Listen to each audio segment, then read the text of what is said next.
الرجیم بسم اللہ الرحمن الرحیم قل اعوذ برب الناس ملک الناس الہ الناس من شر الوسواس الخناس الذي يوسوس في صدور الناس من الجنة والناس صدق اللہ العظیم رب اشرح لي صدری ويسر لي امری واحلل عقدۃ من لسانی یفقهوا قولی اللهم صل على سيدنا محمد وعلى آل سيدنا محمد وبارك وسلم آمین یا رب العالمین۔ حضرت یہ سورۃ الناس سورۃ الفلق کے ساتھ نازل ہوئی ہے، اور جتنے فضائل سورۃ الفلق کے بیان کیے گئے تھے وہ سب کے سب سورۃ الفلق اور سورۃ الناس کے ہیں، یعنی اس کے ذریعے دم کرنا، نمازوں کے بعد پڑھنا، سوتے ہوئے پڑھنا، جادو کے حوالے سے بھی جو آیات نازل ہوئیں وہ بھی یہ دونوں تھیں، قل اعوذ برب الفلق اور قل اعوذ برب الناس۔ اور بہرحال یہ قرآن مجید کی آخری صورت ہے بالاتفاق، اور اس میں اگر آپ غور کریں گے تو علماء نے وجوہ بیان کی ہیں کہ سورۃ الفاتحہ اور سورۃ الناس بہت اعتبارات سے آپس میں مماثل بھی ہیں۔ آپ جیسے دیکھ رہے ہیں الحمدللہ رب العالمین، تو یہاں کیا رب الناس، الحمدللہ رب العالمین، الرحمن الرحیم، مالک یوم الدین، تو یہاں ملک الناس، وہاں ملک یوم الدین، وہاں ایاک نعبد و ایاک نستعین، تو یہاں کیا الہ الناس۔ الہ الناس کا مطلب یہ ہے ایاک نعبد وَإِيَّاكَ نَسْتَعِينُ۔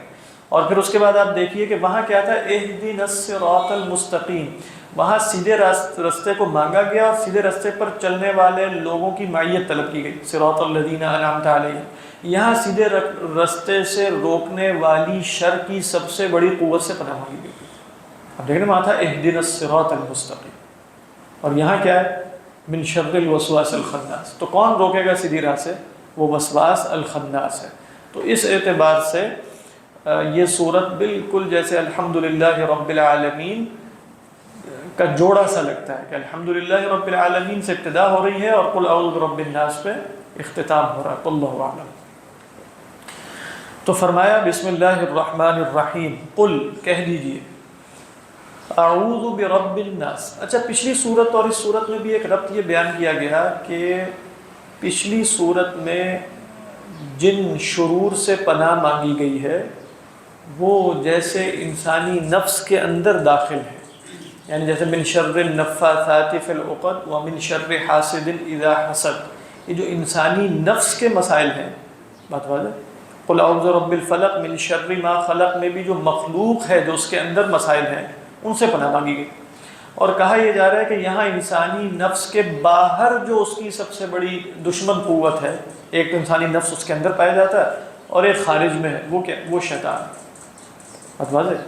تو یہاں شیطان سے پناہ مانگی جا رہی ہے، اللہ کی پناہ میں آیا جا رہا ہے اور شیطان سے پناہ حاصل کی جا رہی ہے۔ تو فرمایا بسم اللہ الرحمن الرحیم قل اعوذ برب الناس، کہہ دیجئے میں پناہ میں آتا ہوں رب الناس کے، ملک الناس۔ اچھا، رب جو ہے وہ لغت کے اعتبار سے مصدر ہے، یعنی رب یا رب ربن، یہ مصدر ہے۔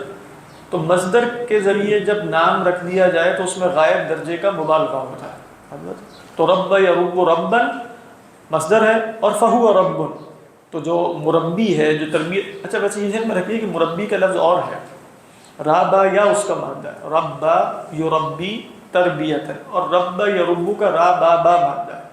کہا کہ ربا یا ربو کہتے ہیں کسی شے کو اول سے انتہا تک کمال کے مراحل طے کروانا، اول سے انتہا تک کمال کے مراحل طے کروانا۔ اور اقرأ بسم ربک الذی خلق میں ہم نے یہ دیکھا تھا کہ علماء کی دو آراء بنی ہے رب کے بارے میں کہ رب خالق ہوتا ہے کہ نہیں ہوتا۔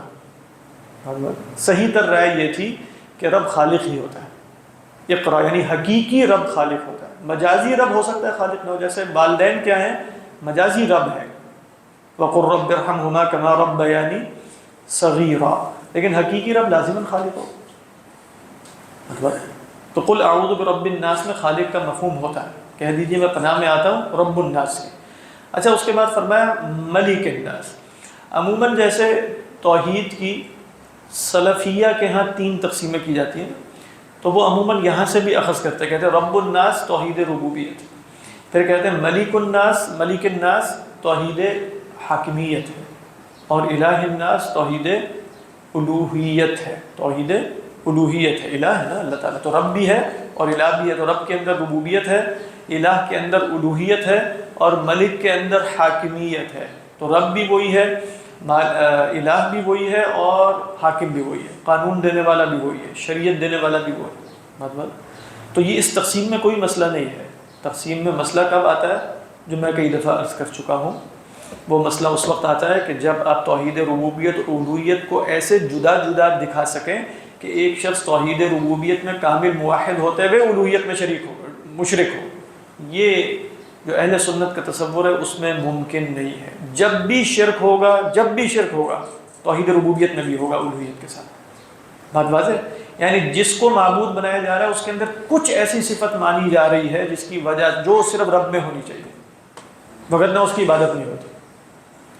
بات سمجھ میں آ رہی ہے کہ نہیں؟ تو یہ توحید الوہیت اور ربوبیت اس معنی میں دونوں میں ایسی جدائی ڈالنا یہ 7ویں صدی سے 8ویں صدی سے پہلے نہیں ہوگا، یہ بات ذہن میں رکھنی چاہیے۔ پہلے یہ الفاظ بولے چلے جاتے رہے ہیں، لیکن ایسی تقسیم جو ابن تیمیہ علیہ الرحمہ نے جدا کر کے دکھائی ہے وہ تقسیم آپ سے پہلے نہیں تھی، اور اس کی امپلیکیشنز اتنی خطرناک ہوئی، اس کے اتنے لوازمات انہوں نے نکالے کہ جو ناقابل تخیل ہے۔ بات واضح؟ ناقابل تخیل قسم کے۔ وہ ناقابل تخیل یہ ہے کہ امت کی اکثریت کے بارے میں یہ کہا گیا کہ وہ توحید الوہیت سے واقف نہیں ہے۔ صوفیہ کے بارے میں کہا گیا ان کی معراج توحید ربوبیت ہے، الوہیت نہیں ہے۔ متکلمین کے بارے میں کہا گیا کہ ان کی معراج توحید ربوبیت ہے، الوہیت نہیں ہے، بلکہ یہاں تک کہہ دیا گیا کہ یہ تو توحید الوہیت جو نبی لے کر آئے ان سے واقف ہی نہیں۔ اس حد تک کلام ان کا سخت، اور یہ پھر آگے چلا تو آج تک یہی کلام ان کے ہاں ہے، اور اس کو جیسے حرفاً انہوں نے لے لیا۔ تو اصلاً جو مسلمانوں کی اکثریت ہے ان کو وہ مشرک کیوں نہیں قرار دیتے؟ وہ صرف اس وجہ سے کہ کچھ موانع ہیں، کچھ شرائط ہیں۔ یعنی ایک شخص ہے تو کافر ہی کفریہ کام کر رہا ہے، لیکن ہم دنیا میں اسے کافر کیوں نہیں کہہ رہے کہ حجت مبنی ہو سکتا ہے جاہل ہو سکتا ہے یہ ہو، لیکن اس کا فعل کیا ہے؟ شرک اکبر ہے کہ اصغر ہے؟ اکبر، شرک اکبر ہے۔ کافر کیوں نہیں؟ بینیفٹ آف ڈاؤٹ دیتے ہوئے ہم اس کو کافر نہیں کہہ رہے۔ ڈاؤٹ اس میں نہیں ہے کہ وہ فعل کفریہ ہے، فعل تو کفریہ ہی کفریہ ہے، ڈاؤٹ اس میں کہ اس تک حجت تمام ہوئی ہے کہ نہیں، فلاں ہوا ہے کہ نہیں، فلاں ہوا ہے کہ نہیں۔ یہ تصور ابھی تک ہے، اور یہ مطلب جمہور امت کیا، ان کے سوا پوری امت کے تصور کے منافی ہے۔ میں پہلے بھی عرض کر چکا ہوں کہ وہاں تعلق ہے اعتقاد کی بنیاد پہ پتہ چلتا ہے کہ کون مشرک ہوتا ہے یا نہیں ہوتا۔ بس ہے، میں آپ کو صرف ایک فرق بتا دوں، سلفیہ کے ہاں جو چیز قطعیات دین میں سے ہے وہ غیر سلفیہ کے ہاں فقہیات ظنیات میں سے ہے۔ فقہیات بھی ہے اور ظنی بھی۔ سمجھ میں آ رہی ہے بات؟ کیا مطلب؟ یعنی غائب میں اللہ کے سوا کسی کو پکارنا، غائب میں اللہ کے سوا کسی کو پکارنا، یہ ان کے ہاں قطعیات میں سے اور شرک اکبر ہے۔ قطعیات میں سے اور شرک اکبر ہے۔ کس معنی میں؟ کہ اس کا شرک اکبر ہونا قطعی ہے ان کے ہاں، اگر غائب میں ہوتے ہوئے کسی کو پکارا جائے۔ دوسروں کے ہاں کیا ہے؟ دوسروں کے ہاں پکارنا نہ پکارنا یہ فعل ہے۔ بات واضح؟ یہ کیا ہے؟ فعل ہے۔ فرق کیسے ہوگا کہ بھئی پکارے جانے کے نتیجے میں یہ مشرک ہوتا ہے یا نہیں ہوتا؟ کہتے ہیں غائب حاضر کا کوئی فرق نہیں، اعتقاد دیکھا جائے گا بس۔ اچھا، اعتقاد اگر اس کا یہ ہے کہ یہ کسی بھی درجے میں مستقل بذات ہے، کسی بھی درجے میں، تو مشرک ہو جائے گا چاہے سامنے والے کو پکار رہا ہو، چاہے 10,000 میل کے فاصلے پہ پکارے۔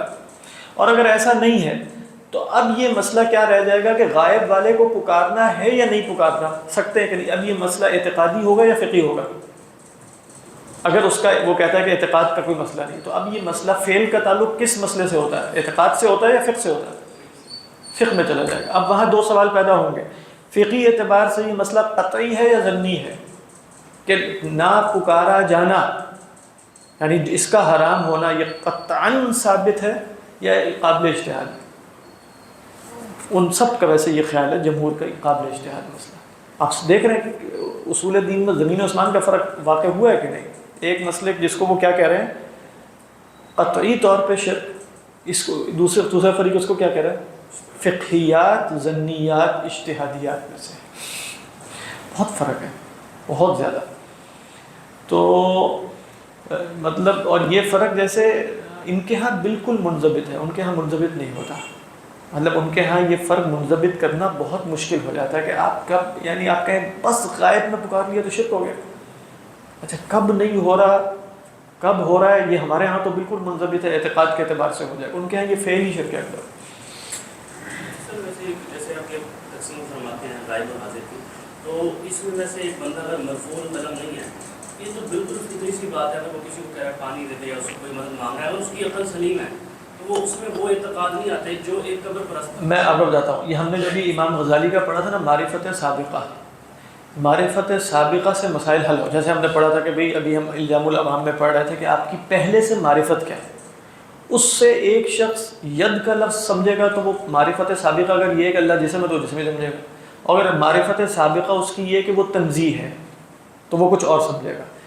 یہاں اگر معرفت سابقہ یہ ہو کہ اللہ سبحانہ و تعالی فاعل حقیقی اور مؤثر حقیقی ہے، اس کے ہی کرنے سے ہوگا، اس کے سوا، تو قبر پرستی سے وہ وہ نتائج پیدا نہیں ہوں گے، اس لیے کہ یہ تو اس زمانے سے ہو رہی ہے، تب تابعین اور تبع تابعین وہ وہاں وہیں روایت پڑھیں گے فلاں کی قبر مجرب ہے، فلاں کی قبر مجرب ہے، معرفت۔ ہاں آپ یہ کہہ رہے ہیں کہ اس سے دروازے کھلتے ہیں، یہی مسئلہ، یہ سد ذریعہ کا مسئلہ اجتہادی ضمنی ہوتا ہے، یہی تو ہم بتائیں، آپ روک سکتے ہیں اس سے، لیکن اس کو کیا بنا کے روکیں گے؟ قطعی یا ضمنی اجتہادی سد ذریعہ۔ اس نے بھی سمجھا دیا تھا، میں صرف یہ تھوڑا سا پوائنٹ ریز کرنا چاہتا کہ ایک بندہ جو مرفوع القلم نہیں ہے وہ کسی حاضر بندے کو، جیسے آپ یہ فرق کرتے ہیں نا کہ کوئی یہی میں نے، اگر آپ نے اس کا جواب سمجھا تو یہی میں نے بتایا، مرفوع جو آپ کہہ رہے ہیں نا مرفوع القلم نہیں، اور سلیم القلب آپ کیسے سمجھ رہے ہیں جب تک معرفت سابقہ کا اس کا نہیں پتہ۔ دوسرا شخص اگر معرفت سابقہ اللہ کی الوہیت، تنزیہ اور مستقل بذات کے رکھتا ہے، اس کے ہاں بھی یہ عقل سلیم والی بات ہے کہ اگر میں نے غائب میں بھی کسی کو کہا ہے تو صرف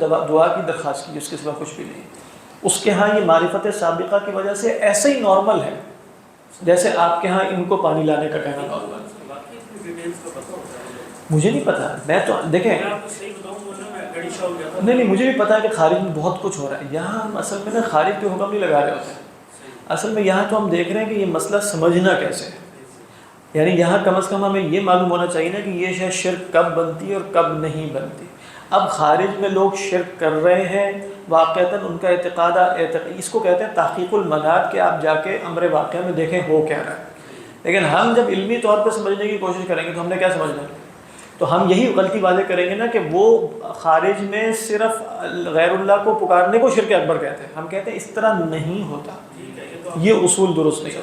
اچھا خارج میں کیا ہو رہا ہے؟ اسی وجہ سے ہمارے جو دیوبند حضرات ہیں وہ روکتے رہے نا، وہ اسی وجہ سے کہ خارج میں بہت اعتقادات خراب لوگوں کے حقیقتاً مستقل بذات کے ہونا شروع ہو گئے ہیں، پھر وہ کہتے ہیں کہ تو شرک، اگر آپ قبر پرستی کرتے کرتے یہاں تک پہنچ چکے ہیں کہ آپ واقعاً سمجھ رہے ہیں کہ اللہ نے ماننی اللہ بھی رد نہیں کر سکتا ان کی، تو یہ تو شرک اکبر ہے، اگر اللہ رد نہیں کر سکتا اور انہیں ماننی نہیں تو شرک اکبر ہے۔ پچھلے دنوں ایک سینیریو پیش آیا، ہومیوپیتھی کے ڈاکٹر کے پاس گیا تھا، وہاں پر مطلب ظہر کا ٹائم ہو گیا، مسجد میں چلا گیا، وضو کر کے مسجد میں گیا، سامنے اس نے لکھا ہوا ہے بہت بڑا کر کے یا اللہ مدد، ایک طرف اور ایک جگہ لکھا ہوا ہے یا رسول اللہ مدد، اور پھر یا کا نام تو یا کنستین کے آگے کچھ اس نے بیچ میں بریکٹس لگائی ہیں، اور پھر میں نے رائٹ سائڈ پہ دیکھا تو وہاں لکھا ہوا ہے یا عبد القادر جانی شیئن اللہ۔ اب میں بہت کنفیوز ہو گیا، میں کہ اب کیا کروں یہ، اور پھر میں نے کہا کہ مولوی نے تو میرے سامنے کیا شرک نہیں کیا ہے، وہ تو ہی رکھا ہوا سامنے، تو میں نے پھر یہ نماز پڑھ لی، دیکھیں تو یہ چیزیں ہیں تو پریشان کرنے والی۔ دیکھیں فقہیات میں بھی چیزیں ایسا تو نہیں ہوتا کہ پریشان نہیں کرتی، انسان کو کرتی ہے۔ آپ کہیں گے کہ بھئی یہ فلاں چیز حلال قرار دے دی، یہ اسلامک بینکنگ آ گئی، اس سے بڑے مسائل پیدا ہو رہے ہیں، آپ یہی کہیں گے کہ بھئی ہے تو اجتہادی مسئلہ، لیکن آپ کو پتہ ہے کہ اس سے جیسے بہت سے دروازے کھل رہے ہیں، سرمایہ داریت جو ہے وہ اسلامائز ہو رہی ہے، یہ ہو رہا ہے وہ ہو رہا ہے، مسائل تو رہیں گے نا۔ تو اس کا مطلب یہ نہیں ہوتا کہ ہر وہ مسئلہ جس سے مجھے کڑن محسوس ہو اور وہ لازماً شرک بھی ہو۔ شرک کب بنتا ہے؟ اعتقاد کے نتیجے میں بنتا ہے۔ میں اپنے ذاتی طور پہ آپ پوچھیں گے، میں بھی یہ کہوں گا کہ یہ نہیں ہونا چاہیے کسی بھی صورت میں، اس طرح کے الفاظ اور اس طرح کی چیزیں قطعاً ان کو پروموٹ نہیں کرنا چاہیے، کیونکہ عوام الناس واقعتاً یہ ضوابط اور چیزیں نہیں سمجھتے، اور پھر وہ یہی سمجھتے ہیں کہ بھئی اللہ تعالیٰ کے بھی کچھ ایسے محبوب ہیں جن کی اللہ ٹال ہی نہیں سکتا، اور اللہ بھی جیسے، اور ان کے ذہن میں بھی وہی ایک ہائرارکی سی آ جائے گی کہ کائنات اسی طرح چل گئی ہے، کچھ نیچے ہوتے ہیں کچھ اوپر ہوتے ہیں، تو اس لیے روکنا ہی چاہیے۔ لیکن جب ہم گفتگو کریں گے کہ بھئی سلفیہ کا جو تصور توحید ہے کیا وہ باقیوں کے تصور توحید ہی جیسے، تو ہم کہیں نہیں ہے، ان کے ہاں تفصیل کی بنیاد پہ نہیں ہے کہ آپ کہیں کہ ان کا یہ فعل اس لیے شرک نہیں کہ وہ کہہ رہے ہیں اعتقاد کا ہمیں نہیں پتہ، فعل ہی شرک ہے، چونکہ ان کا تصور اور ہے نا، توحید الوہیت اور ربوبیت کا جو فرق انہوں نے کیا ہے، تو ہمیں بتانا تو پڑے گا نا کہ بھئی باقی اہل سنت کے ہاں فرق کس طرح ہے، اور توحید الوہیت اور ربوبیت میں اس طرح کی کوئی کا فرق نہیں ہے کہ ایک شخص ایک توحید میں موحد ہو اور دوسری میں نہ ہو، اس کا کوئی امکان نہیں ہے، اس تصور میں اس کا کوئی امکان نہیں ہے، ان کے تصور میں امکان ہی امکان ہے، موحد فی الربوبیہ مشرک فی الالوہیہ۔ تو اس پر جو ہے نا عثمان نابلوسی صاحب ہیں، عثمان نابلوسی بڑے محقق اور عالم ہیں، شیخ سعید فودا کے شاگردوں میں سے ہیں، مطلب جو ان کے بڑے شاگردوں میں سے کچھ شاگرد ہیں ان میں عثمان نابلوسی ہیں، حمزہ بکری ہیں، آپ نے شاید نام سنا ہے، ڈاکٹر محمود علی العمری ہیں، عبد الرحمن محیریق ہیں، اور بھی ہیں کافی سارے، لیکن یہ بڑے فضلاء ہیں، سیف الاسری ہیں، یہ بڑے بڑے فضلاء ہیں۔ ان کی کتاب اس موضوع پر آئی ہے پچھلے کچھ دنوں پہلے، مطلب 2-4 سال پہلے، اور وہ بڑی مفید ہے۔ اس میں اس پورے تصور پر ہی نقد ہے، اور پھر جیسے وہ اس میں پھر آپ سلف ہی سے استدلال دیکھیں گے، کس کس طریقے پہ یہ شرک جو مشرکین مکہ کیا کرتے تھے، جس طرح اس کو سلفی ایکسپلین کرتے ہیں کہ اس طرح تھا کہ نہیں۔ وہ اس کتاب کا نام ہے رؤیت الوہابیہ فی توحید الالوہیہ، رؤیت الوہابیہ فی توحید الالوہیہ، بڑی مفید کتاب، دل لگا کے پڑھنے والی ہے، کیونکہ استدلال مستقل سلف سے ہے۔ سر آپ اس روایت کو ماشاء اللہ سمجھتے ہیں، آپ نے تعلیم کو طور پڑھا، تو سر آپ کو کیا لگتا ہے اس وقت امام احمد بن حنبل کا جو اسکول آف تھاٹ ہے اس کے دور اعظم میں امین وہ ہیں اس روایت کی، کیونکہ امام بن احمد سعودیہ میں تو بہت پائے جاتے ہیں، یعنی سعودیہ میں ایسے حنبلی جو سلفی ہیں، جیسے مثال کے طور پر ایک بڑا نام اس وقت جو ہے طائف کے جو ام القریٰ کے تھے، وہ محدث بھی ہیں، بڑے محدث ہیں، جیسے شیخ حاتم شریف العونی ہے، تو بہت محقق اور فاضل آدمی ہے۔ اب ہوا یہ کہ یہ سلفی تھے، پکے ٹھکے سلفی، اب یہ علم بردار اس کے کہ سلفیت اور ہے، حنبلیت اور ہے، اور سلفیت کا عقیدے کی سطح پہ حنبلیت سے کوئی تعلق نہیں ہے، اور اصل مسئلہ یہ ہے کہ انہوں نے پھر جیسے ہیں تو محدث، حدیث پر ان کی تو الگ کتابیں ہیں، تو اصول حدیث پر الگ ہیں، بہت بڑا نام ہے، مطلب عام آدمی نہیں ہے، شیخ حاتم شریف العونی جو ہے۔ اچھا انہوں نے کیا کیا ہے، اچھا ابن تیمیہ کی توحید کو اچھی طرح جانتے تھے نا کہ ابن تیمیہ، اب انہوں نے پوری کتابیں صرف اس مسئلے پر لکھی ہیں کہ ابن تیمیہ کا تصور توحید جو ہے وہ کس طریقے پر حنابلہ ہو یا باقی امت ہو اس سے ہٹا ہوا ہے۔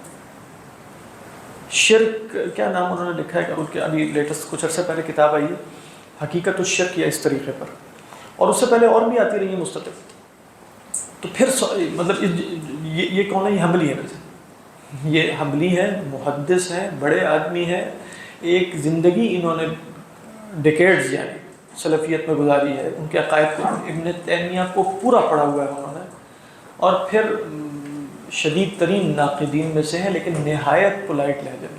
کچھ تو ہے نا شیخ سعید فودا جیسے اور اس طرح کے جو سخت ہیں، لیکن یہ پولائٹ ہیں کیونکہ رہتے بھی وہی ہیں، ام القریٰ سے بھی ریٹائر ہوئے ہیں اپنی عمر پوری کر کے، تو لیکن یہ نقد کریں گے تو، لیکن نقد وہی ہے جو وہ شدید طریقے پر کر رہے ہیں، یہ کے طریقے پر کر رہے ہیں، لیکن ان کا نقد یہ ہے کہ انہوں نے جیسے ان کی فکر میں جو تضادات ہیں نا اور کس طریقے پہ چیزیں منضبط نہیں ہیں وہ کھول کے دکھائی ہے۔ اس کی وجہ سے کوئی فکر بن رہی ہوگی کہ فقہ کی پراپر انڈرسٹینڈنگ نہ ہو، نہیں فقہ کی پرابلم ان کا ایک پورا فلسفہ ہے ابن تیمیہ علیہ الرحمہ کا، مطلب وہ ایک تصور دین ہے۔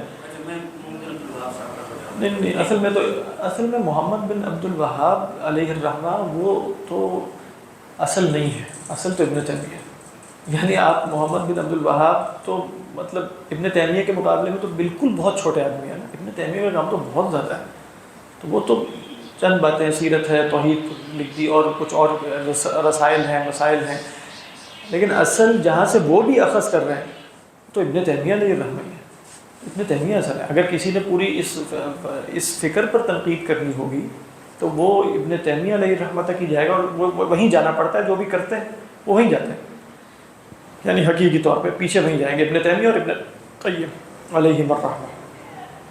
کہنے کا مقصد یہ ہے کہ ابن تیمیہ ابن قیم چھوٹے آدمی نہیں ہیں، لیکن یہ ذہن میں رکھنا چاہیے کہ جب آپ توحید بھی وہیں سے سیکھیں گے، شرک بھی وہیں سے سیکھیں گے، دین وہیں سے سیکھیں گے، تو یہی نتائج پیدا ہوں گے جو یہاں پر ہے۔ ان کو نہیں پتہ ہوتا کہ اس کے سوا بھی دنیا میں کوئی رائے کہ نہیں رہا، پوری کوئی روایت ہے کہ نہیں، اور توحید اور شرک کو کیسے سمجھا گیا ہے، چیزیں کیسی منضبط ہے۔ علم الکلام بہت بڑی روایت ہے نا، اور شاید مطلب ترہ امتیاز میں سے اہل سنت کے، تو وہ پوری روایت کو اٹھا کے پھینکا ہوا ہے۔ تصوف کی پوری روایت کو اٹھا کے پھینکا ہوا ہے. فقہ بھی بس ایسی ویسی ہی چل رہی ہے. میں نے کبھی ادھر سے لے لیا، کبھی ادھر سے لے لیا، کبھی اس کے اصول سمجھ لیے، کبھی اس کے اصول سمجھ لیے. اس طرح کا ایک ملغوبہ سا ہے. اور پھر اپنے خیال میں وہ ہی صرف اسلام کے حقیقی بلکہ اہل سنت کے حقیقی نمائندے ہیں. مسائل ہیں بہت. ابن تیمیہ علیہ الرحمہ مطلب ظاہری بات ہے وہ بہت بڑی شخصیت ہے، لیکن کچھ ان کے سوا بھی بڑی شخصیات ہو سکتی ہیں. تو ہم یہ نہیں کہہ رہے کہ ہم کوئی نقد کر رہے ہیں جو علماء نے کیا ہے. اور جو جیسے شیخ عبد الحکیم مراد فرماتے ہیں نا کہ ابن تیمیہ بڑی شخصیت تھی، لیکن جب وہ امت جو ہے ان کے پاس سے ذرا نا سائلنٹلی گزر گئی ہے، خاموشی سے. اچھا یہ کافی باتیں کر رہے ہیں لیکن ہم ذرا ان کو بائی پاس کر کے آگے نکلتے ہیں. دیکھ مراد یہ تھی کہ اصلاً ابن تیمیہ کی طرف توجہ نہیں دی تھی. یعنی ابن تیمیہ نے بہت کچھ کہا، سب کچھ کہا، لیکن امت گزر گئی ان کے پاس سے کہ یہ بڑے آدمی ہیں بول رہے ہیں. لیکن جیسے ہوتا ہے نا کہ کوئی بڑا آدمی بہت کچھ بول رہا ہوتا ہے لیکن آپ کو پتہ ہوتا ہے سب باتیں ٹھیک نہیں ہیں، تو چلو بول لیتے ہیں ان کو، آگے نکلتے ہیں. وہ اس طرح نکل گئی. وہ تو ریوائیو کیا ہے ابن تیمیہ کو، آپ کو معلوم ہی ہے کیسے ریوائیو ہوئے پچھلی صدی میں.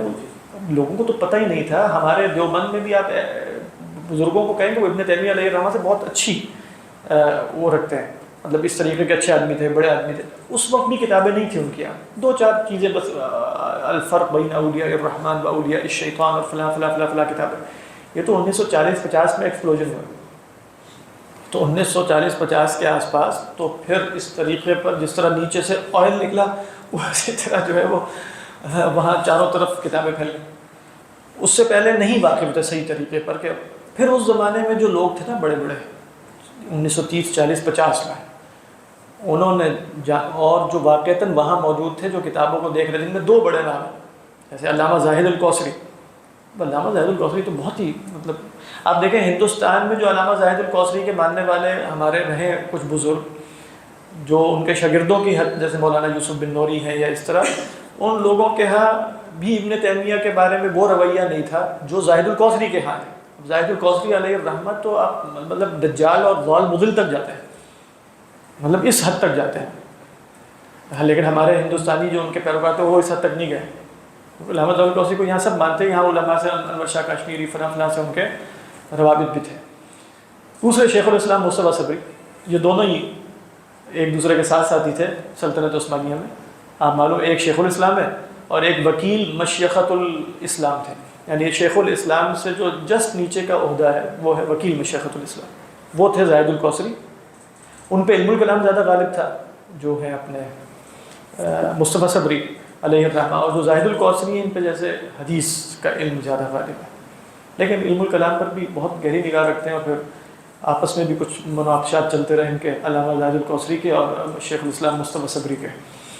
لیکن یہ لوگ نے کسی درجے میں قائل نہیں ہوا. پڑھ رہے تھے وہ اس وقت کتابیں آ رہی تھی. علامہ رشید رضا علیہ الرحمہ جو تفسیر المنار والے، تو وہ جیسے ان کے ہاں پہنچ کے یہ جو مفتی محمد عبدہو سے سلسلہ ایک چل رہا تھا جو تحریک اصلاح والا، اور ادھر سلفیت، تو یہ سعودیہ بھی. پھر ابن تیمیہ کے بہت قائل ہوئے علامہ رشید رضا. تو انہوں نے پھر مصر میں آ کے جیسے فتاوی ابن تیمیہ اور اس مطلب جو عام کی ہیں وہ علامہ رشید رضا ہے اصلا مفتی محمد عبدہو کے شاہ. پھر جو اور بھی تھے جیسے مصطفیٰ مرادی اور اس طرح کے لوگ، تو یہ اس وقت موجود تھے جیسے مصطفیٰ صبری اور زاہد الکوثری. تو یہ کہہ رہے تھے کہ ہمیں سمجھ نہیں آ رہا کہ یہ ازہر والے کس قسم کے لوگ ہیں. یعنی ان کے ہاں بھی اب چیزیں اس وقت، کیونکہ آپ کو معلوم ہے ایک آن سلاٹ تھی اور سارا کچھ، اور تعویلات کی دنیا شروع ہو چکی تھی، اور مطلب آپ کہیں معذرت خانہ رویے بھی تھے کہ ان کے ہاں چیزیں منضبط ہی نہیں. یعنی اگر وہ علم الکلام پر بات کریں گے تو بیچ میں علم ابن تیمیہ اور ابن قیم بھی چل رہے ہیں. کہتے ہیں یہ دونوں چیزیں نہیں چل سکتی نا ساتھ ساتھ. یعنی آپ ایک علم کو بیان کرتے وقت جو اصل میں اس علم کے ناقدین ہیں، تو آپ علم عقیدہ بیان کرتے وقت شروع بات یہاں سے کریں کہ ابن قیم نے اس طرح کہا، ابن تیمیہ، اور پھر آپ نے بیان جو ہے وہ شرح عقائد نصفیہ کرنی ہے. تو یہ بات نہیں چل سکتی ساتھ ساتھ، کسی بھی صورت میں نہیں چل سکتی. یعنی اگر آپ اہل سنت کا کہ تصور خلافت بیان کرنا شروع کریں اور شروع میں بات جو ہے وہ سارے کے سارے شیعہ ہوں، تو آپ کہیں گے کہ نہیں بات چل سکتی. نہیں، یہاں ایسے ہی مسئلہ تھا کہ آپ کس طریقے پہ دونوں کو یہاں جمع کرنے کی کوشش کر رہے ہیں. ان علامہ زاہد الکوثری علیہ الرحمہ وغیرہ کہا کہ یہ نہیں جمع ہو سکتا کہ آپ کہیں کہ ابن تیمیہ سے بات شروع کر کے پہنچانی ہے شرح تفتزانی تک تو یہ کسی بھی صورت میں نہیں پہنچ سکتے، تال میل نہیں بٹھایا جا سکتا ان میں اتفاق نہیں ہو سکتا، یا ادھر جاؤ یا ادھر جاؤ ایک ہی تو وہاں مکسنگ سی تھی، جیسے آج بھی مکسنگ ہے، منہج کوئی واضح نہیں ہوتا نا، ان لوگوں کے ہاں منہج واضح ہے، کن کے ہاں؟ یہ جو سلفی ہے۔ اب آپ دیکھیں سلفیوں کے ہاں منہج واضح ہے، اس لیے وہاں ابن تیمیہ ہی آئیں گے، وہاں ابن قیم ہی آئیں گے، وہاں ابن رجب ہی آئیں گے، اور پھر امام احمد بن حنبل کے جو شاگرد ہیں جو ایک کتاب السنہ وہی لوگ آئیں گے بس، وہاں کوئی اور نہیں آئے گا نا، وہاں غزالی نہیں آئیں گے، بڑے مسائل ہیں، وہاں مولانا اشرف علی تھانوی نہیں آئیں گے، وہاں کوئی اور بھی نہیں آئے گا۔ ہمارے ہاں کیا ہے، جو اپنے خیال میں اس منہج کے اب حافظین میں سے ہیں، وہاں مولانا اشرف علی تھانوی بھی ہوں گے، وہاں مصطفیٰ صبری بھی ہوں گے، وہاں تفتزانی بھی ہوں گے، وہاں رازی بھی ہوں گے، سعد ابن قیم بھی ہوں گے، سعد ابن تیمیہ بھی ہوں گے، وہ بھی ہوں گے، وہ بھی ہوں گے۔ یہ جو بلینڈ ہے نا، یہ ان کے خیال میں نہیں چلتا۔ اب منہج بھی نہیں چلا سکتے، کیونکہ اس سے سامنے والے کو آپ جیسے مطلب آپ کہیں کنفیوز کرتے ہیں، وہ نہیں کرتے، سلف یہ نہیں کرتے۔ اس لیے آپ دیکھیں وہاں وہ اپنے فتاوی میں یہی کہیں گے نہیں غزالی کو نہیں پڑھنا، تم نے رازی کو نہیں پڑھنا، واضح طور پہ بیان کریں گے یہ رازی تمہیں گمراہ کر دیں گے، اور فلاں کو نہیں پڑھنا، پڑھنا کس کو، اس کو بس پڑھنا ہے۔ تو وہ چاہے ان کے ویڈیو فتاوا ہو یا ریٹن فتاوا میں واضح طور پہ درج ہے۔ یہاں جب بہت زیادہ یہ ہو گیا نا اختلاط، اس کے بعد چیزیں جیسے بالکل واضح ہیں ہی نہیں کہ ایک علمی منہج کیا ہے، سب ہی چل رہے ہوں گے، اور سب کو ایک وہ بلینڈر میں ڈال کے جو ہے نا ان کا ایک وہ بنا کے ایک پتہ نہیں کاکٹیل بنا کے نئی قسم کی کوئی مشروب پیش کی جا رہی ہے۔ یہ منہج سوشل میڈیا کا تو ہو سکتا ہے کیونکہ آپ نے سب کو خوش رکھنا ہے۔ اب آپ دیکھیں نا وہ پوڈ کاسٹ میں بیٹھے ہوتے ہیں، پوچھ رہے ہوتے ہیں فلاں کے بارے میں آپ کی کیا رائے ہے، فلاں کے بارے میں کیا رائے ہے، فلاں کے بارے میں کوئی طریقہ ہے اور وہ اچھی رائے لینی ہے آپ نے اس کو۔ میں نے دیکھا ایک بریلوی آدمی بیٹھے ہوئے تھے پوڈ کاسٹ میں، وہ بالکل اپنے منہج سے متفق تھے۔ کل جب اس سے پوچھتا تھا نا بریلوی عالم میں بہت تعریفیں کرتے تھے، مولانا طاہر القادری صاحب کے بارے میں پوچھا نہیں صحیح نہیں، میں تقی عثمانی صاحب کے متعلق پوچھا، اس نے کہا بہت ٹائم ضائع کیا انہوں نے اپنی زندگی صحیح بتا رہا ہوں۔ ہمارے جو دیوبندی یا جو اب مکس بریڈ جو سارے آگے نا، وہ پوچھیں گے، اب چونکہ وہ آپ پوڈ کاسٹ میں بیٹھے تو آپ سے پوچھا جائے گا احمد رضا خان بہت بڑے عالم تھے اور سارا کچھ ٹھیک تھا، اور وہ بھی کسی اہل حدیث کے بارے میں، لیکن بریلوی نہیں ہوتا، وہ نہیں پھنستا، وہ اگر صحیح ہے تو اپنے دیوبندی کی اگر تعریف کر دی تو باقی لوگ اس کو کیا کریں گے لیکن ہمارے یہاں تو کوئی مسئلہ ہی نہیں ہے نا، سب کی تعریفیں کر دو۔ دیوبندی اور اہل حدیثوں کا اتنا کوئی خاص مسئلہ نہیں ہے، میں نے ہاں ٹھیک ہے وہ بھی بڑے عالم تھے، کیونکہ تکفیر یہ نہیں کرتے، انہوں نے تکفیر کی ہوئی ہے واضح طور پہ، تو وہ کیسے کہہ دیں گے یہ دیوبندی عالم اتنا بڑا ہے۔ تو اس سے پوچھا، نہیں میں صحیح بتا رہا ہوں، مولانا تقی عثمانی صاحب کے بارے میں کہتے ہیں انہوں نے اپنی زندگی میں ٹائم پاس کر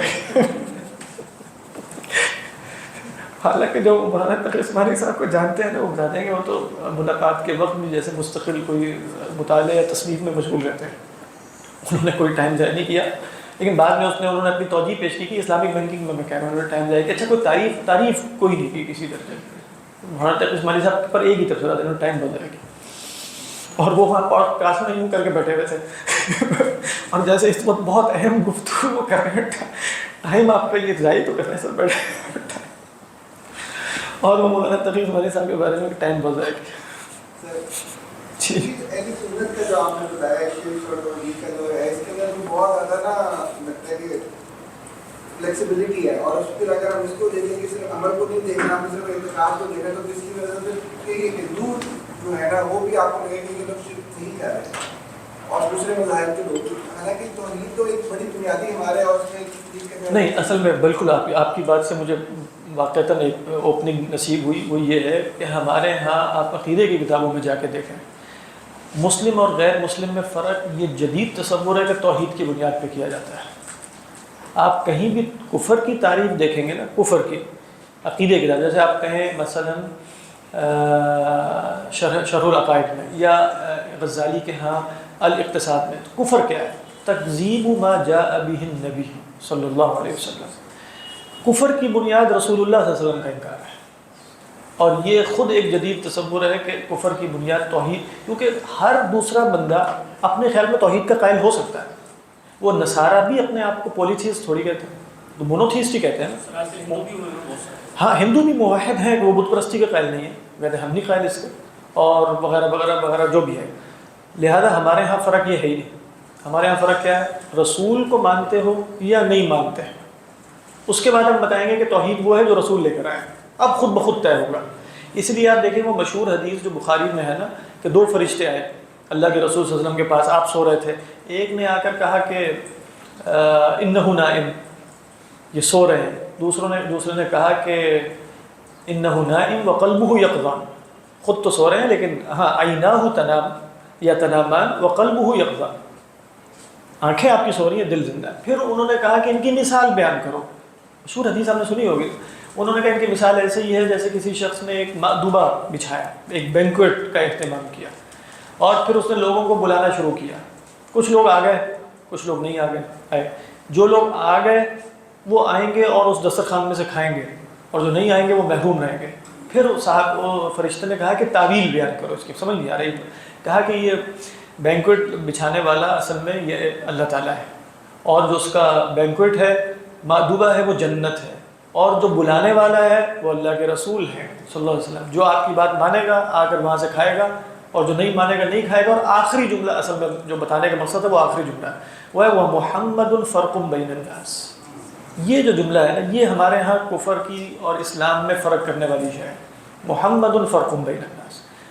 اب چونکہ فی زمانہ نا اس فرق کو ویسے ہی بالکل مارجنلائز اور منیمائز کیا جا رہا ہے، یہ کوئی اصل شے نہیں ہوتی، اور رسولوں میں ویسے ہی جو تفریق پیدا ہوئی ہے تو سب توحید پہ جمع ہو جائیں، یہ ہو جائے وہ ہو جائے، تو ہمارے یہاں تو ہے ہی نہیں۔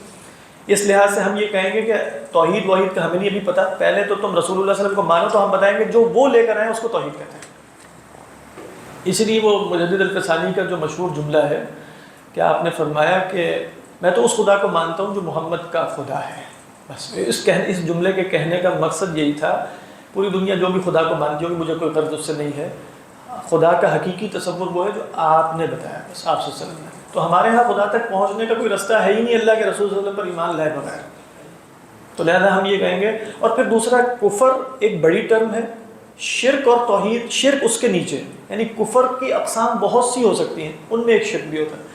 یہودی، بہت سے یہودی آج شرک نہیں کرتے اس معنی میں جس میں ہم شرک کہیں کہ وہ غیر اللہ کی عبادت کرتے ہو، نہیں کرتے، تو ہم کہیں گے شرک نہیں کر رہے نا، کفر تو کر رہے ہیں، کیونکہ کفر عام ہے، کفر کے اندر کیا ہے، شرک بھی ہے، کفر کے اندر معلوم من الدین بالضرورہ کا انکار بھی ہے، کفر کے اندر رسول کا انکار بھی ہے، کفر کے اندر رسول کی ایسی حیثیت کا انکار بھی ہے جو تواتر سے ثابت ہو، جیسے ختم نبوت ہے بالفرض، تو ہم سب کو کفر مانتے ہیں، تو ہم کہیں گے کافر ہونا بڑا ہے، مشرک ہونا خاص ہے، یعنی عام اور خاص کا فرق ہے، یعنی ہر مشرک کافر ہے، ہر کافر، ضروری نہیں ہے کہ مشرک ہو خاص اس معنی میں۔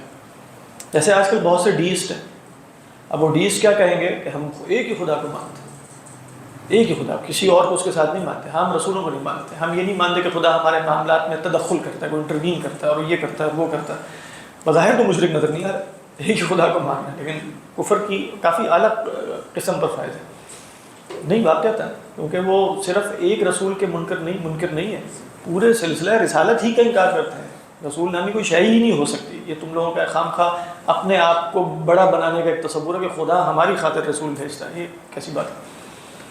تو یہ اس کا حقیقی جواب یہی بنتا ہے، اور واقعتاً ہمیں اسی کو پھیلانا چاہیے، وگرنہ چیزیں بہت زیادہ ڈائلیوٹ کی جا رہی ہیں، اور خاص طور پہ اللہ کے رسول صلی اللہ علیہ وسلم پچھلی صدی میں 100 سال کی محنت ہے، یہ جو جس زمانے کی میں بات کر رہا ہوں اس میں یہ محنت بھی ہو رہی تھی کہ کسی طرح نبی اکرم صلی اللہ علیہ وسلم کی جو حیثیت ہے اس کو کم کر دیا جائے۔ پچھلی صدی میں کتنے لوگوں نے محنت کی ہے، منکرین حدیث نے الگ کی ہے، اور اسی طریقے پر کہ بھئی ٹھیک ہے رسول کا انکار کفر نہیں ہوتا، اصل بات اللہ کو ماننا ہے، یہاں تک کہ غامدی صاحب کا جو تصور ہے وہ رسول کے انکار کو جرم کہتے ہیں، اس پہ ابدی جہنمی ہونے کی وعید بھی آ سکتی ہے اور ایک شک ہو سکتا ہے، لیکن اصل اسلام کیا ہے، وہ توحید ہے، یعنی اصل چیز ایمان باللہ ہے۔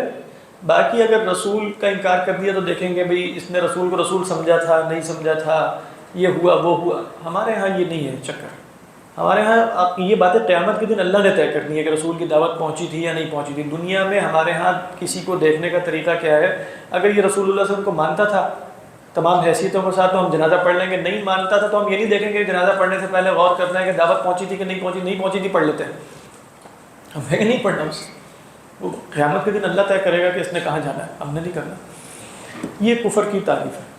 اس میں جیسے جو دیوبند غیر اللہ سے نہیں مانتے ان کے متعلق یہ سلفی حضرات کیا کہیں گے کہ یہ بھی اصل میں جو اچھے پڑھے لکھے سلفی ہیں نا، جو علماء والے ہیں، جیسے حافظ جو محدث کہلاتے ہیں زبیر علی زئی جو تھے، وہ اگر آپ ان کو دیکھیں گے تو وہ بتائیں گے یہ دیوبند اور بریلوی ایک ہی ہے، یہ قبر پرستی ان دونوں کے ہاں ایک ہی ہے، ایک ڈھکی چھپی کرتا ہے، ایک ظاہر میں کرتا ہے۔ وہ انہیں یہی بتائیں گے کہ ان کے ہاں بھی اگر آپ فتاویٰ دیکھیں جو انڈی اینڈ فتاویٰ جو کون سے ہیں، مطلب حضرت تھانوی کے فتاویٰ کا کیا نام ہے، امداد الفتاویٰ، امداد الفتاویٰ میں دیکھیں جب وہ بتائیں گے تو انہیں نہیں بتائیں گے اگر غیر اللہ کو پکارنے والا اس کو مستقل بس جاتا ہے تب وہ کفر ہو، کہیں گے یہ انڈین بریلوی اور ان کے عقائد میں فرق نہیں ہے بنیادی طور پر، اور اس کا اظہار اور عوام الناس میں اس کے شیوع کے اعتبار سے فرق ہے۔ تو جو حقیقی ہے نا وہ جانتا ہے اس بات کو کہ ان میں حقیقی فرق نہیں ہے، وہ یہی بیان بھی کرتے رہتے ہیں۔ ابھی حافظ زبیر علی زئی جو ہے رحمہ اللہ فوت ہو چکے ہیں، وہ محدث تھے لیکن ان کا تصور اسی طرح کا تھا۔ ماتریدی کے بارے میں گفتگو کر رہے ہیں، امام ابو منصور الماتریدی بتا رہے ہیں ایک شخص آیا جیسے اپنی طرف سے ایک دین بنا لیا تھا، اسی طرح بات چل رہی، 3 لفظوں میں ماتریدی کو اڑایا، 4 میں باقیوں کو، اسی طرح گفتگو چل رہی ہے، مطلب جیسے سب فرق، اور وہ مطلب یہی عالم ہے، وہ اس میں کوئی شک نہیں ہے کہ وہ حدیث کے عالم تھے، لیکن اس طریقے میں آپ ان کی گفتگو دیکھیں گے تو عجیب سا محسوس، پھر ان کی گفتگو آپ سنیں تو وہ بتائیں گے کہ دیوبندی اور بریلوی دونوں حقیقت میں ایک ہیں دونوں حقیقت میں ایک، تو یہ بات ٹھیک ہے، ویسے یہ بات ٹھیک ہے کہ اگر آپ نے محض اس پہ کہ کوئی شرک اکبر کر رہا ہے یا نہیں، اگر اس کا قائل ہو جائے تو مشرک ہوگا کہ نہیں ہوگا، بالفعل کریں یا نہ، مثال کے طور پر بتوں کو سجدہ کرنے کا بالفعل نہیں کر رہا لیکن بتوں کو سجدہ کرنا جائز ہے، کوئی کہے تو کافر ہوگا کہ نہیں ہوگا؟ تو اگر کوئی شرک اکبر کرے یا نہ کرے، شرک اکبر کے جواز کا قائل، ان کے ہاں یہ شے ہی شرک اکبر ہے، تو اگر اس کے آپ جواز کے قائل ہو جاتے ہیں تو، لیکن عام جو سلفی حضرات ہیں اور دیوبندی کو کہ ان کے ہاں اللہ کے فضل سے دیوبندیوں کے ہاں مظاہر یہ نہیں ہے نا غیر اللہ کو پکارنے کے، جو دوسری جگہوں پر مظاہر نظر آ رہے ہیں، مسجدوں میں لکھا ہوا ہے، اور یہ چونکہ ان کے ہاں نہیں ہے تو عام سلفی اور اہل حدیث جو شخص ہے وہ ان کو بہتر سمجھتا ہے، ان کی مسجدوں میں نماز پڑھ لی جائے۔ بریلویوں کے ہاں اس کا دل بہت کھٹکتا ہے نماز پڑھتے ہوئے کہ یہ کیسے ہوگا، لیکن ان کے ہاں ٹھیک ہے، کوئی مظاہر تو نظر نہیں آ رہا ہے، تو یہ ہے سلسلہ۔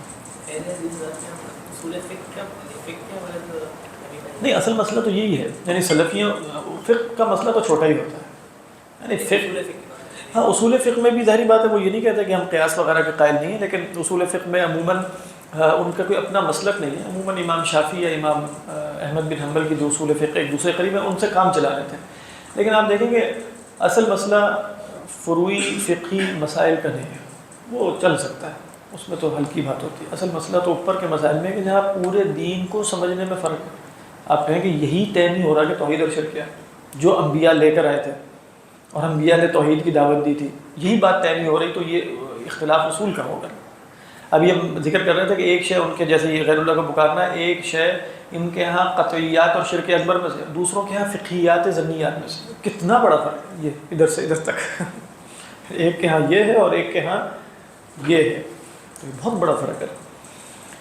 لیکن چونکہ اب میڈیا کا دین یہی ہے، میں آپ کو بتا دوں، میڈیا ہو ہی نہیں سکتا کہ تقلید پہ کھڑا ہو جائے social media, in the end وہاں یہی بات چلے گی، اور کہاں دین کے ایسے ہی سطحی قسم کے تصورات ہی پنپیں گے، اور انہی پر لوگوں کو یہی سمجھا جائے گا کہ جو اس طرح کی باتیں جس طرح کی ہم ابھی کر رہے ہیں بیٹھ کے، وہ کہیں گے کہ پاگل ہو گئے یا مشرک ہو گئے، مطلب ایسے ہی سمجھا جائے گا، چاہے وہ بات پوری امت کی ہو، چاہے وہ بات پوری امت کی ہو، وہ یہی کہیں گے کہ یہ بالکل کھسک گئے، مطلب میں نے بتایا تھا نا ایک دفعہ بات غلطی سے نکل گئی تو ہو گیا تھا، کھسک گئے کھسکے میں لوگ ہیں۔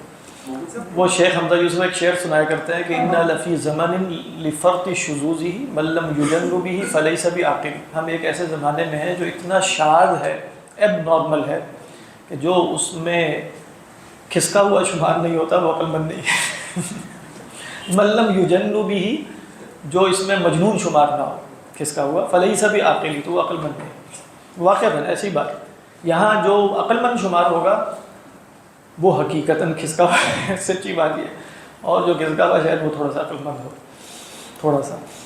یہ صورت مکمل کی جائے تو بہتر ہے۔ اعوذ باللہ من الشیطان الرجیم، قل اعوذ برب الناس، ملک الناس الہ الناس. بات واضح؟ تو میں بتا یہ رہا تھا کہ ربوبیت کے اندر نا ہمارے علماء نے اس کو کیسے سمجھا کہ ملک الناس اور الہ الناس سب ربوبیت ہی کی شرح ہے. یعنی اگر وہ رب ہے تو وہ ملک بھی ہے، اگر وہ رب ہے اسی کو معبود ہونا چاہیے، کیونکہ ربوبیت کے ہی سارے تقاضے ہیں. یعنی اگر آپ نے اللہ کو یہ مان لیا، ربوبیت کا مطلب کیا ہے؟ کائنات کا خالق بھی ہے، مالک بھی ہے، صاحب قدرت بھی ہے، ارادہ بھی ہے، علم شامل اور کامل بھی ہے. کائنات میں کوئی شے اس کی مرضی کے خلاف نہیں ہو سکتی، فاعل حقیقی بھی وہی ہے، مؤثر حقیقی بھی وہی ہے، کسی شے میں تاثیر بالذات نہیں ہے. سمجھ میں آ رہی ہے کہ نہیں؟ یہ سب کچھ مان لیا. کیا اس کے لازمی تقاضوں میں سے نہیں ہے کہ ماتھا کسی کے اور کے سامنے نہیں ٹیکا جائے گا؟ سیدھی سی بات ہے. یعنی اگر آپ نے اللہ کو ان صفات کے ساتھ مان لیا ہے تو اس کا لازمی تقاضا یہ ہے نا کہ عبادت اللہ ہی کی ہوگی. اور اگر کسی اور کی عبادت ہو رہی ہے تو اس کا مطلب ہے ان صفات میں سے کسی نہ کسی درجے میں اس کو بھی دے دیے.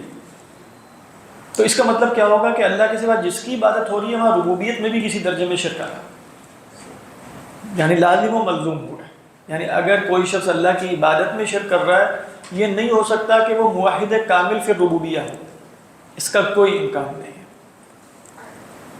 تو جو اللہ کو رب مان رہا ہے وہ اللہ کو ملک بھی مانے گا، جو اللہ کو رب مان رہا ہے وہ اللہ کو کیا مانے گا؟ معبود بھی مانے گا. قل اعوذ برب الناس ملک الناس الہ الناس. اور جیسا کہ عرض کیا تھا سورہ فاتحہ سے اس کا تعلق بتا دیا. تو وہاں اہدنا الصراط المستقیم ہے، تو یہاں من شر الوسواس الخناس. کس کے شر سے پناہ میں آتا ہوں؟ رب الناس، ملک الناس اور الہ الناس کی پناہ میں آتا ہوں من شر الوسواس الخناس، وسواس خناس کے شر سے. پچھلی صورت میں کہا تھا کیا تھا؟ من شر غاسق اذا وقب ومن شر النفاثات فی العقد ومن شر حاسد اذا حسد. وہاں انسانی نفس کی بات چل رہی تھی. یہاں انسانی نفس سے خارج میں جو دشمن ہے حقیقی وہ کیا ہے؟ شیطان. وسواس کیا ہے اصل میں؟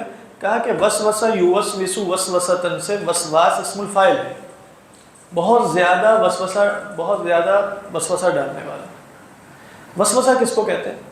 وسوسۃ لغت میں کہتے ہیں صوت الحلیج کو، زیورات کی جھنکار.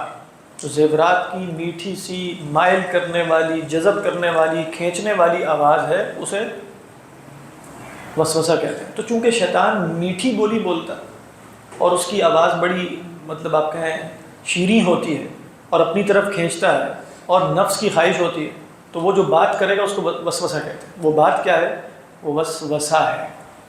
تو وسوسہ لفظ ہی یہ بتا رہا ہے کہ وہ دل کو اپنی طرف مائل کرے گا، اور وسوسے کا لفظ یہ بتا رہا ہے کہ شیطان وہی خواہش ڈالے گا جو نفس کی ہے. سیدھی سی بات. یعنی شیطان کو کیا فائدہ کہ وہ نفس کے اندر ایسی خواہشات ڈالے کہ جو نفس کی ہے ہی نہیں. تو نفس تو اس کی طرف ادنا التفات بھی نہیں کرے گا. ہاں، نفس کہاں التفات کرے گا؟ جہاں اس کی اپنی خواہش ہوگی. تو وہ اپنی خواہش مرغوب اشیاء میں ہی ہے نا. تو وسوسہ کہتے ہیں مرغوب اشیاء کو، یعنی جو صوت ہے وہ دل کو بھانے والی آواز ہے. تو دل کو کب بھائے گی؟ جب اس کے اندر مرغوب شے کی طرف بلایا جائے گا. تو اس لیے اس کو وسوسہ کہتے ہیں. ہاں، وستفزز. اس میں جیسے استفزاز کے اندر تھوڑا سا نا جیسے گھبرانے کا مفہوم بھی ہے، ذرا گھبرا دو ان کو. من استطاعت منہم بصوتک، اس لیے وہاں جیسے جنگ کا ماحول پیدا کیا نا. وستفزز من استطاعت منہم بصوتک واجلب علیہم بخیلک ورجلک. چونکہ وہاں استفزاز کا لفظ تھا تو کہا کہ جیسے ٹوٹ کے حملہ کر دو بخیلک.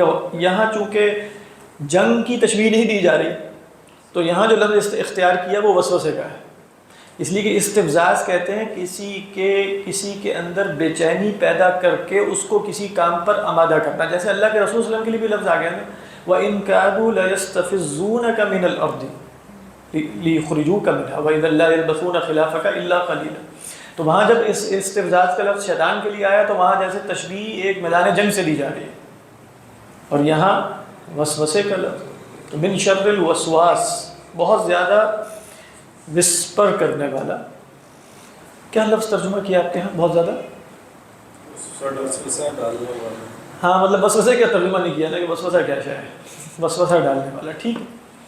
خناس کیا ہے؟ ہم پڑھ چکے ہیں سورہ کورت میں کہ فلا اقسم بالخنس الجوار الکنس. ٹھیک ہے. تو ہم نے کہا تھا وہاں خنس جمع ہے خانس کی، اور خانس کا مبالغہ کیا ہے؟ خناس. تو خانس کس کو کہتے ہیں؟ خانس کہتے ہیں پیچھے ہٹنے کو. ظاہری بات ہے پیچھے ہٹنے کا مطلب ہے پہلے اس نے اقدام کیا تو پیچھے ہٹا نا. اور خنس کا لفظ یہ بتا رہا ہوتا ہے کہ ایسا پیچھے ہٹنا جس میں دوبارہ اقدام کرنے کی نیت شامل ہے، دوبارہ حملہ کرنے کے. لہٰذا خناس کا لفظ آیا بہت زیادہ پیچھے ہٹنے والا. تو اگر ہر پیچھے ہٹنے میں اقدام شامل ہے تو بہت زیادہ پیچھے ہٹنے میں بہت زیادہ اقدام بھی ہوگا. سمجھ میں آ رہی ہے بات؟ یعنی خناس کا مطلب ہے بار بار حملہ کرنے والا اور بار بار حملہ کر کے بھاگ جانے والا. یہ لفظ خناس کا معنی ہے. اور حضرت عبداللہ ابن عباس نے جیسے اس کی شرح یہ کی کہ اذا ذکر اللہ خنس، جب اللہ کو یاد کیا جائے تو پیچھے ہٹ جاتا ہے. وَإِذَا غَفَلَ أَقْبَلَ، اور جب انسان غافل ہو جائے تو یہ حملے کے لیے ٹوٹ پڑتا ہے. تو اس لیے اس کو خناس کا من شر الوسواس الخناس. اور پھر فرمایا کہ اچھا یہ وسواس ہے تو یہ کہاں وسوسہ ڈالتا ہے؟ تو فرمایا الذی یوسوس، فعل بھی آگے وسوسہ یوسوس، جو وسوسہ ڈالتا ہے فی صدور الناس، لوگوں کے سینوں میں. صدر کی جگہ صدور ہے. کہا کہ صدر جیسے ہم بھی بولتے ہیں نا، کبھی ہم کہیں گے ہمارے دل میں یہ خواہش آ رہی ہے، کبھی کہتے ہیں ہمارے سینے. تو سینہ جو ہے وہ محل ہے قلب کا، محل ہے قلب کا. تو الذی یوسوس فی صدور الناس، جو لوگوں کے دلوں میں وسوسہ ڈالتا ہے. تو کبھی محل بول کے حال مراد لے لیا جاتا ہے نا مجاز میں، کہ آپ ظرف مراد لیتے ہیں اور ظرف بولتے ہیں اور مراد مظروف ہوتا ہے. آپ کہیں مجھے گلاس لا دو، تو ہو سکتا ہے آپ اس کی مراد یہ ہو گلاس کے اندر پانی بھی ہو، مجھے پانی چاہیے. تو اب آپ لفظ ظرف بول کے کیا مراد دے رہے ہیں؟ مظروف. تو اسی طرح صدر بول کے جو مظروف ہے وہ کیا ہے؟ قلب. تو الذی یوسوس فی صدور الناس من الجنۃ والناس. اس کی مشہور تفسیر یہ ہے من الجنۃ والناس کہ یہ الذی کی کا بیان ہے. یعنی الذی یوسوس، جو وسوسہ ڈالتا ہے وہ کہاں کیا ہے؟ من الجنۃ والناس، وہ جنوں میں سے بھی ہے اور انسانوں میں سے بھی ہے. سمجھ میں آ رہی؟ تو یہ کس کا بیان ہو جائے گا؟ الذی کا. یعنی الذی جو خناس ہے وہ کون ہے؟ وہ انسانوں میں سے بھی ہوتا ہے اور جنات میں سے بھی ہوتا ہے. اب یہاں سے کیا بات معلوم ہوئی کہ خناس جو ہے وہ انسان بھی ہو سکتا ہے. من الجنۃ والناس وکذالک جعلنا لکل نبی عدوا شیاطین الانس والجن. اور شیاطین انس کو مقدم کیا. اور طبرانی کی ایک روایت ہے سیدنا ابو ذر سے کہ حضرت اللہ کے نبی صلی اللہ علیہ وسلم نے فرمایا کہ یا ابا ذر استعذ باللہ من شیطان الانس والجن، کہ بھئی پناہ مانگ لو شیطان انس و جن سے. تو آپ نے پوچھا سیدنا ابو ذر نے کہ افل انسی شیاطین، کیا انسانوں میں بھی شیاطین ہوتے ہیں؟ آپ نے فرمایا ہم اخطر من شیاطین الجن، جنات کے شیاطین سے زیادہ خطرناک ہے. اور واقعتاً ایسے ہی ہے. انسان وسوسہ کیسے ڈالتا ہے؟ منہ سے بول کے بیٹھ کے بات کرے گا، یہ ہے کیا مطلب. سب جانتے ہیں کہ انسانی وسوسے، آج کل تو انسانی وسوسے ہی چل رہے ہیں نا سارے، تو انسانی وسوسے زیادہ خطرناک ہے. اچھا دوسری تفسیر اس کی تھوڑی شاذ ہے لیکن بعض علماء نے کہا کہ گنجائش تو ہے. وہ کیا ہے؟ الذی یوسوس فی صدور الناس. کہا کہ یہاں جو الناسی میں سین کے بعد نیچے ہے نا یہ کسرہ، وہ یا کی علامت کے طور پہ. الناسی کون ہے؟ بھولنے والا.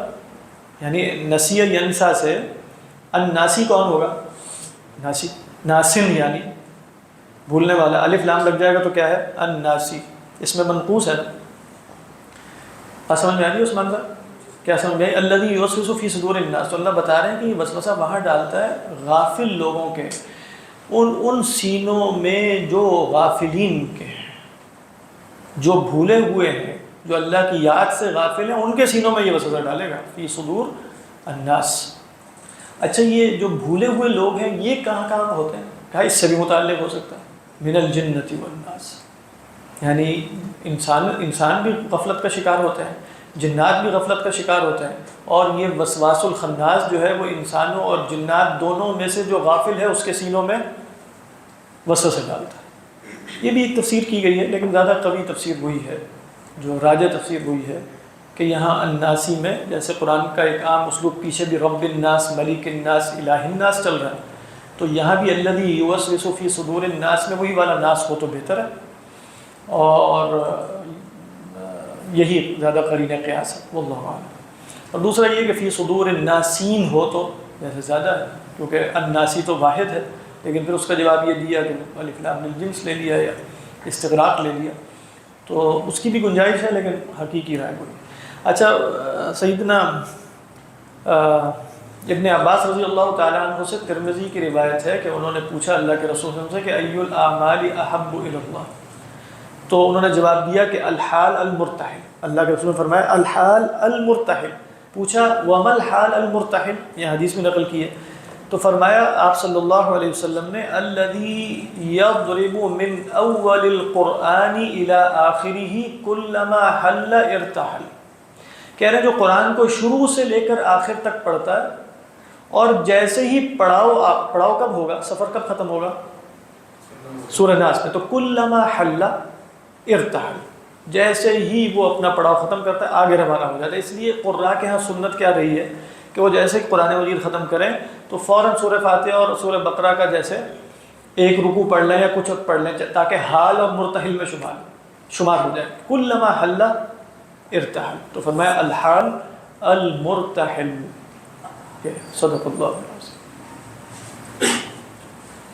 جنات ان کا بھی حشر میں انسانوں کی طرح 7 سال حساب کا ہوگا. 7 سال کا تو معلوم نہیں، لیکن ہوگا ان کا بھی حساب کتاب. جنت میں ساتھ میں ان کی جنت ہو سکتا ہے کوئی اور ہو، جیسے سورہ رحمان میں ہم نے دیکھا تھا نا، ایک رائے کے مطابق ان کو بھی جنت ملے گی لیکن وہ شاید کوئی اور جنت ان کی وجود کے اعتبار سے ہو، واللہ اعلم. جہنم میں جانے کا تو ذکر ہے نا، یا معشر الجن والانس الم یاتکم رسل منکم، تو دونوں سے خطاب ہو رہا کہ اے انسانوں اور جنات کیا تمہارے پاس رسول نہیں آتے. جی جی فرمائیں. وسوسہ فی صدور الناس کس طرح کرتا ہے، اس کے بارے میں کوئی ڈیٹیلز ہے؟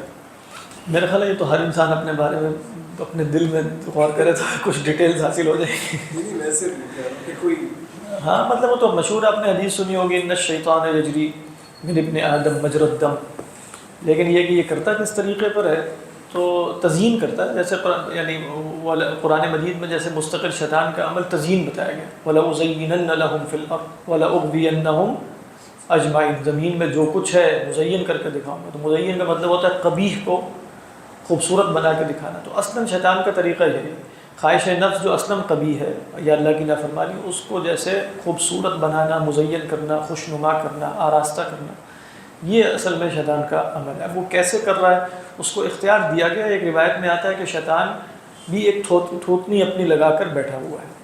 اسی طرح روایات میں اس کو لمت الملک اور لمت الشیطان بھی کہا گیا، ان للملک لمتن و ان للشیطان لمتن. تو آپ سے جب پوچھا گیا تو آپ نے کہا کہ لمت الملک کیا ہے، وہ کیا ہے، یعظ بالخیر او یا وعد بالخیر، اس طرح آپ نے فرمایا. اور اس کے برعکس جو ہے وہ لمت الشیطان، وہ شر کا حکم دیتا ہے، شر کو مزین کرتا ہے. تو اب یہ کر کس طرح رہا ہے، یعنی ان دی اینڈ اس کا جو پروسیجر ہے وہ کیسے ہو رہا ہے، اور وہ تو اللہ بہتر جانتا ہے. سر جی جیسے آپ نے وہ ساری چیزیں سمجھائیں کہ وہ کب ہوتا ہے کب نہیں ہوتا، اب تو سر جو یہ باتیں اگر ہم عام لوگوں میں کریں تو عام لوگوں میں کس طرح، میں تو عام لوگوں میں نہیں کرنی، زندگی میں ایک دفعہ سر کم از کم خود پتہ ہونی چاہیے کہ اس میں ہماری فوری ٹینشن عام لوگ آ جاتے ہیں پہلے. اصل میں تو ہماری اصل بات یہ کہ ہمیں خود سمجھ میں آیا کہ نہیں، اصل تو یہ کام ہے. باقی دیکھیں عام لوگوں کو سمجھانے کا طریقے بہت سے ہوتے ہیں. یعنی آپ مطلب کہہ سکتے ہیں کہ دیکھو مشرک نہ کہو، ہو سکتا ہے وہ اللہ کو ہم سے بڑھ کے مانتے ہوں، وہ ان کو محض ایسے ہی کوئی واسطہ، مطلب کوئی بھی اچھے الفاظ کے ذریعے آپ اس عمل کی شناخت کو برقرار رکھتے ہوئے یہ کام نہیں کرنا چاہیے. اور ساتھ ساتھ جیسے بچوں کو بہت سے طریقوں سے سمجھا دیتے ہیں نا چیزیں، تو عوام الناس کو بھی سمجھائی ایسی ہی جاتی ہے. سر نے نا جو تھوڑا بہت جو بھی نا توفیق دعوت کرتا ہوں مسلمانوں میں کرنا ہے، اور الحمدللہ سب کا یہ کانسیپٹ ہے کہ بھئی جو اللہ کے نبی لے کے آئے ہیں ان کا سب کا یہ معاشرے کے ساتھ ان کو پتہ ہے کہ جو اللہ کے نبی لے کے آئے وہ ہیں، ہاں کہ ان کو تو ہم نے ڈائریکٹلی تعارف خدا کرانا ہے، اور مطلب وہ ان کو توحید بتانی ہے اور یہ ساری چیزیں. اب اس میں ڈیٹیلز آ جائیں گی مادہ پرستی کا شریف. اب ان کو جب یہ چیزیں مطلب ان کو تو وہی بڑی توحید سمجھ آئے گی جو کبھی جس طرح ایک ہے، جس طرح وہ سلف حضرات کرتے ہیں عام طور پہ تبلیغی جماعت میں بھی ہوگا، وہ بھی توحید ویسے بیان کرے گا. یہی چل رہا ہے. ہاں تو لوگ کیا کریں، میں زندگی میں یہ سب غلطی کر لی بیگم کے ساتھ جو ہے نا وہ یہ جو عورت اور مرد کی نماز میں فرق والی بات کر کے میں آج تک پچھتا ہوں، کیوں وہ اس کا تحمل ہی نہیں ہے، وہ مطلب کنفیوز کر دیا میں نے اس کو، لیکن اس سے غلطی ہوئی.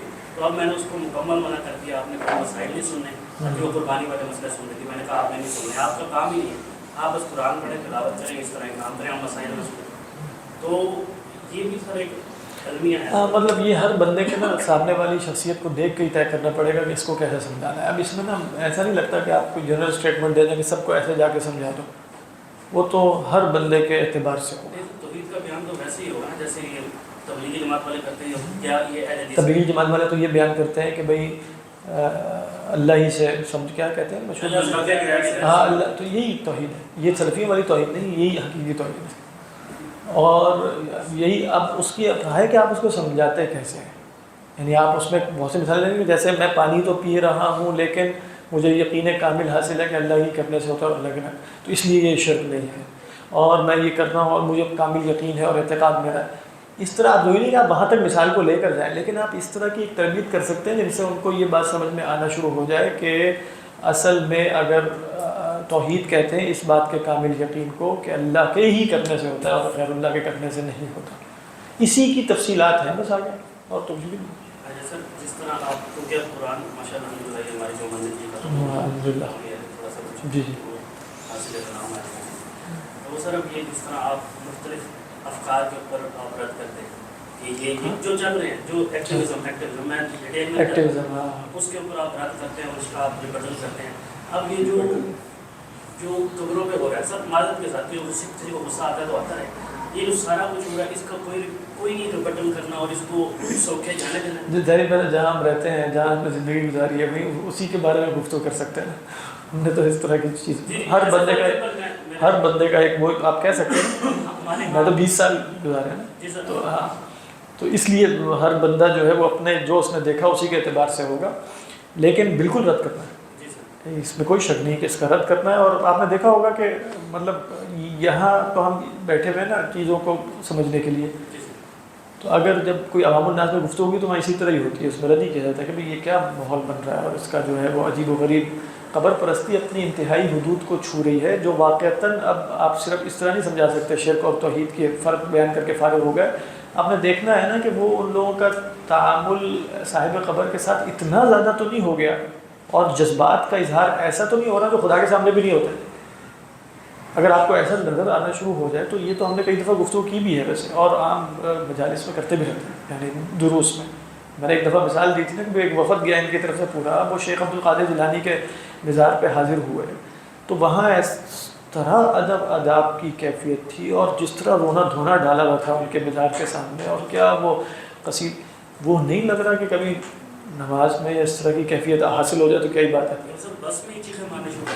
وہی نا, اب بندہ یہ کہے گا کہ بھئی شرک اور توحید میں جیسے آپ غزالی کو بھی پڑھیں گے وہ کہیں گے سبب سے تعلق رکھنا ہے, لیکن سبب سے تعلق میں ایسا نہیں بڑھ جانا کہ فیل ہونا شروع ہو جائے کہ سبب ہی سب کچھ ہوتا ہے. ہم عام سبب سے بھی نہیں, یعنی وہ کہیں گے کہ آپ طبیب طبابت کریں ڈاکٹر کے پاس جائیں, لیکن آپ اس میں آج سے آگے ہی جیسے یوں سمجھ میں آ جائے کہ ڈاکٹر ہی کر سکتا ہے, تو کہیں گے یہ تو مناسب نہیں ہے نا. تو اسی طرح اگر آپ یہاں واقعتاً شیخ عبد القادر جیلانی علیہ الرحمہ کو صرف سبب سمجھتے ہیں, حقیقت توحید کا تقاضا تو یہی ہے, کرنے والا تو اللہ ہی ہو سکتا ہے, شیخ عبد القادر جیلانی خود تو کچھ نہیں کر سکتے, لیکن اب آپ سبب کے ساتھ تعامل ایسا برت رہے ہیں کہ ایسا لگ رہا ہے کہ وہ سبب ہی سب کچھ ہے, اور جو مسبب ہے وہ اس کے تابع ہے سبب کے. تو یہ واقعتاً قلب کو نہایت یعنی موحش کرنے والی ہے نا, وحشت میں ڈالنے والی ہے. ہاں یہ چیزیں کیسے قابل قبول ہو سکتی ہیں. لہٰذا جب گفتگو ہوگی تو بتایا جائے گا کہ بھئی اللہ وہ ہر جگہ سبب سے تعلق رکھا جائے, لیکن وہ حدود کے اندر رکھا جائے, حقیقی تعلق جو ہے وہ تو اللہ سے ہی رکھا جائے گا. تو وہاں جو کچھ ہو رہا ہے وہ ناقابل قبول ہے. اس لیے دیوبند کا طریقہ ہی درست ہے کہ وہ عقیدے کی سطح پہ بیان وہی کریں گے جو اہل سنت کا چل رہا ہے, اور لیکن چونکہ وہ ضوابط ہیں وہ سب نہیں سمجھ سکتے. عوام الناس میں کیا ترغیب دی جائے گی جس میں قبر پرستی کی جڑ کاٹی جائے کہ غیر اللہ کو قطعاً پکارنا ہی نہیں ہے تم نے, بات بات ہے, اور تم نے یہ کام نہیں کرنے جو ہو رہے ہیں, تو وہ منحص تو نہیں کا درست ہے, اس میں تو کوئی شک نہیں. وگرنہ اگر اس طرح کی چیزوں کو عام کرنا شروع کر دیا جائے تو پھر تو بہت ہی فساد ہو جائے گا. وہ ایسے ہی ہے جیسے جس کو مادیت پرستی کہتے ہیں, تو ہم کہتے ہیں مادیت پرستی میں ایک شخص مسلمان ہوتا ہے لیکن وہ سبب سے ایسا تعلق رکھے ہوئے کہ لگ رہا ہے کہ سبب ہی سب کچھ ہے, تو ہم کہیں گے نا کہ یہ غلط ہے. تو اسی طرح ہم کہیں گے کہ یہاں بھی اگر سبب سے ایسا تعلق رکھ لیا ہے کہ محسوس یہ ہونا شروع ہو جائے کہ سبب ہی سب کچھ ہے, سبب کے سامنے جذبات نکل رہے ہیں جو حقیقی مسبب کے سامنے کبھی نہیں نکلتے, تو بندہ یہی سوال کرے گا کہ یہ توحید اور شرک کا مسئلہ عقیدے کی سطح پہ تو سائڈ پہ رکھو, ابھی تو یہ ذرا اپنی طبیعت، جذبات، عواطف کی سطح پر طے ہونے والا مسئلہ ہے کہ تمہارا حقیقی تعلق سبب سے ہے کہ مسبب سے، سوال پیدا ہو جائے گا۔